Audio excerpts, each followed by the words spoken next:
Perkenalkan, nama saya Agnes Milara Selaya dari Program Studi Pendidikan Biologi. Saya salah satu mahasiswi dari Universitas Nias Raya. Hari ini saya akan membuat video untuk memenuhi tugas saya di mata kuliah Perencanaan Pembelajaran. Like, comment, subscribe, and share. Dan kita hari ini mengenai sistem kulit, yang dimana pertama-tama dulu kita harus tahu apa itu pengertian sistem kulit, lalu apa itu fungsi kulit, lalu apa bagian-bagian dari kulit, dan apa struktur lapisan kulit, serta apa saja penyakit-penyakit pada kulit. Baik, langsung saja kita masuk pada pengertian kulit, yang dimana kulit ini juga sangatlah berperan penting, dimana kulit ini merupakan pembungkus yang sangat elastis yang terletak pada bagian luar tubuh. Pada fungsi kulit. Fungsi kulit ini yang pertama melindungi tubuh, contohnya melindungi tubuh bagian dalam, seperti tulang, otot, saraf, sendi, pembuluh darah, dan jaringan ikat. Lalu yang kedua, menjaga suhu tubuh, lalu yang ketiga menyimpan lemak, lalu yang keempat menghasilkan vitamin D alami, lalu berikutnya menjadi indera peraba, lalu yang terakhir dia akan mendukung penampilan kita. Nah, sekarang kita masuk pada bagian-bagian dari kulit dan struktur pada kulit. Sekarang saya akan menjelaskannya melalui gambar berikut. Nah, di sini saya akan menjelaskan satu persatu. Yang pertama saya akan jelaskan bagian-bagian dari kulit. Nah, bisa kita lihat pada gambar yang sudah saya paparkan. Di situ ada batang rambut. Nah, batang rambut ini berada di atas permukaan kulit, di mana batang rambut ini berupa benang halus yang terdiri dari keratin atau sel-sel tanduk. Lalu batang rambut ini juga berfungsi untuk memperkokoh rambut dalam masa pertumbuhan rambut. Lalu di situ ada penerima sensor, di mana penerima sensor ini berfungsi untuk menerima rangsangan, di mana dia akan peka terhadap sentuhan, baik itu rasa sakit, panas, dingin, dan tekanan. Lalu di situ ada kelenjar keringat, yang dimana kelenjar keringat ini biasa juga dikenal dengan istilah sudoriveus, yang dimana dia berfungsi untuk mempertahankan suhu tubuh agar tetap normal dan tidak meningkatkan terlalu tinggi. Lalu di situ juga ada saraf sensor, yang dimana saraf sensor ini berfungsi untuk menerima rangsangan dari luar tubuh untuk disampaikan ke otak. Nah, hal ini memungkinkan otak untuk memberikan respon yang sesuai terhadap rangsangan yang diberikan, di mana sistem sensorik ini bekerja secara spesifik dalam mendeteksi rangsangan tertentu. Lalu di situ juga ada vena, di mana vena ini biasa disebut dengan pembuluh darah, di mana dia berfungsi untuk mengangkut darah dari bagian tubuh lain untuk kembali ke jantung, yang dimana darah yang dialirkan di pembuluh vena memiliki kandungan oksigen yang lebih rendah dan mengandung residu pernapasan karbon dioksida. Lalu di situ juga ada arteri, di mana arteri ini merupakan pembuluh darah yang berfungsi untuk mengalirkan darah kaya oksigen dari jantung ke seluruh tubuh.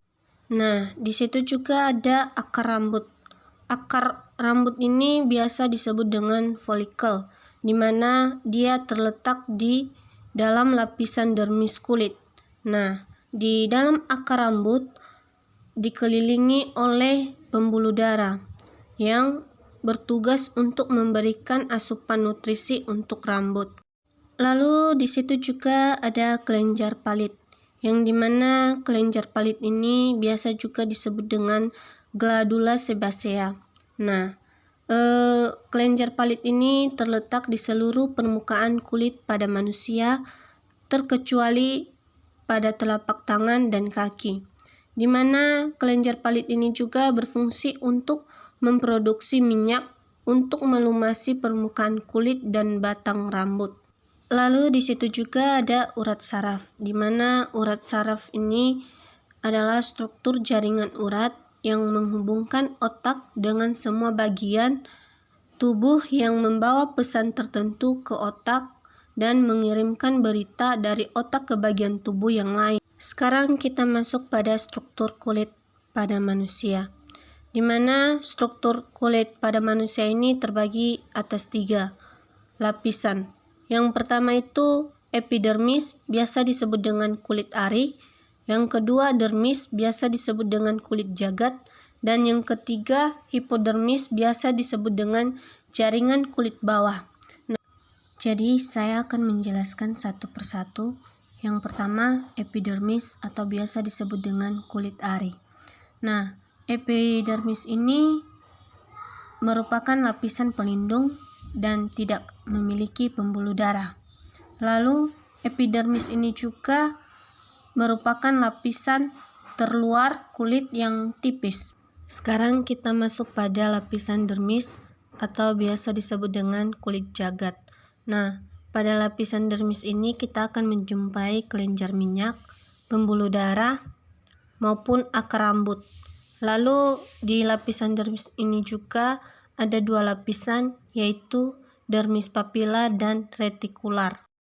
Sekarang kita masuk pada lapisan hipodermis atau biasa disebut dengan jaringan kulit bawah. Nah, lapisan hipodermis ini merupakan lapisan kulit yang paling tebal, di mana lapisan hipodermis ini sebagian besar terdiri dari sel yang mengumpulkan dan menyimpan lemak. Sekarang kita masuk pada penyakit-penyakit pada kulit. Nah, yang pertama penyakit bisul, yang dimana penyakit bisul ini merupakan infeksi kulit berbentuk benjolan, kemerahan. Lalu yang kedua penyakit kudis, di mana penyakit kudis ini merupakan penyakit kulit yang disebabkan oleh parasit tunggau. Lalu yang ketiga penyakit eksim, di mana penyakit eksim ini ditandai dengan rasa gatal berlebihan pada kulit dan dibarengin dengan warna kemerahan, bersisik atau pecah-pecah, hingga timbul bintik-bintik kecil yang mengandung air atau nanah. Lalu bagian 4 yaitu penyakit kurap. Kurap ini disebabkan oleh jamur pada kulit, di mana gejalanya kurap ini biasanya timbul lingkaran-lingkaran yang bersisik, bercak putih, lembab, dan disertai gatal. Nah, kurap ini juga biasa dikenal dengan sebutan panu, penyakit panu. Lalu yang kelima jerawat, di mana jerawat ini disebabkan karena kurangnya menjaga kebersihan kulit, sehingga kotoran mengendap dan menimbulkan bintik-bintik yang disebut dengan jerawat. Lalu penyakit yang terakhir yaitu penyakit melanoma, di mana penyakit melanoma ini merupakan kanker kulit yang sangat berbahaya yang bisa mengakibatkan kematian apabila tidak segera diobati. Lalu penyakit kulit ini sangatlah berisiko bila tampaknya pada bagian leher atau kulit kepala. Nah, biasanya penyakit melanoma ini ditandai dengan membesarnya tahi lalat dan mengalami perubahan warna hingga menunjukkan gejala peradangan. Sekian dan terima kasih.